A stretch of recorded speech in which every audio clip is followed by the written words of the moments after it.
चलिए देखा जाए क्वेश्चन नंबर 1 का 3 फ्रॉम एक्सरसाइज 5.3 क्या दिया गया है।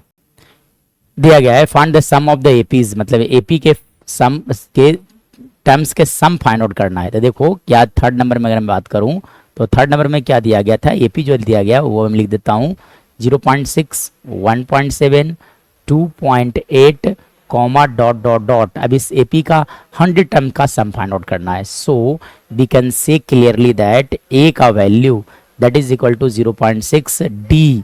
अब डी कैसे लिखा जाता है, डी इक्वल लिखा जाता है T2 माइनस T1, मतलब इस एपी का second term that is 1.7 minus 0.6, जब आप इसे सब्ट्रैक्ट करोगे तो इसका वैल्यू आएगा 1.1, यानी कि common difference of this AP is 1.1। और कितने टर्म्स का सम फाइंड आउट करना है 100, इसलिए एस है ना एन का वैल्यू हो गया 100।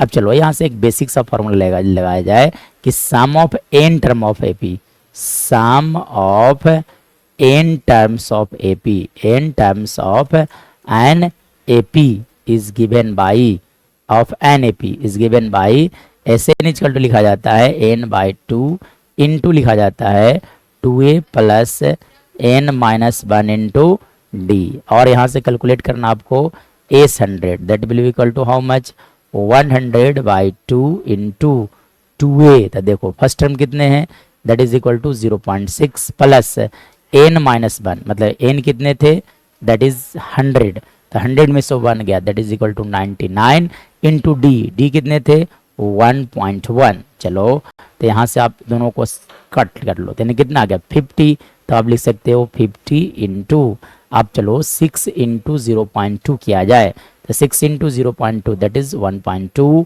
प्लस, अब आप क्या करो 99 इंटू 11 सबसे पहली बात किया जाए, तो देखो 99 इंटू 11 किया जाए तो इसका वैल्यू कितने आ जाएंगे, लिखा जा सकता है 99 इंटू 11, इसका वैल्यू आ जाएगा आपका, आप कैलकुलेट करोगे तो इसका वैल्यू लिखा जा सकता है 108.9 लिखा जा सकता है। नाउ अब देखो फर्दर अगर मैं बात करूं तो इन दोनों को ऐड कर लो, प्लस कर दिया जाए 1.2, चलो तब आप क्या करो 108.9 में 1.2 ऐड करो तो इसका वैल्यू लिखा जा सकता है that will be equal to how much, लिखा जा सकता है दोनों को ऐड करोगे तो 1.8 plus 1 that is 9 and 9 plus 1 that is 10 and, और यहाँ से लिख सकते हो आप 1 लिखा जा सकता है। So its value will be equal to 50 into 110.1। चलो अब इससे आप 50 से मल्टीप्लाई कर लो, यानी कि इंटू 5 किया जाए, तो 5 से इंटू करोगे तो 5055 है ना। चलो यानी कि इसे मल्टीप्लाई करोगे तो लिखा जा सकता है 5505 है ना, जीरो, अब एक डिजिट के बाद पॉइंट डाल देना है, यानी कि यहाँ पे पॉइंट लिखा जाएगा तो इसका वैल्यू आ गया 5505। This is our right answer.